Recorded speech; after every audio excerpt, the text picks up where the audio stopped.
আজকে আমি বানাবো পাট শাকের ঝোল। তোমরা কে কে পাট শাকের ঝোল খেয়েছো সেটা সবাই কমেন্টে জানিও।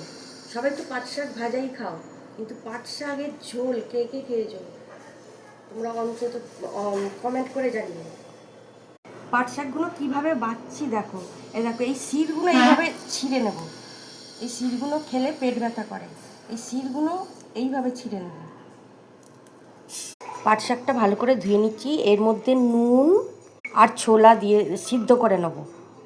তেল দেব, এরপর শুকনো লঙ্কা রসুন ফোড়ন দেবো, অল্প একটু হলুদ গুঁড়ো দিয়ে দেবো, দিয়ে ভালো করে ভাজবো। এরপর সিদ্ধ করে রাখা শাকটা ওর মধ্যে ঢেলে দেবো।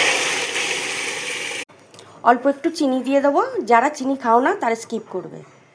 তৈরি হয়ে গেল একদম পারফেক্ট পাট শাকের ঝোল।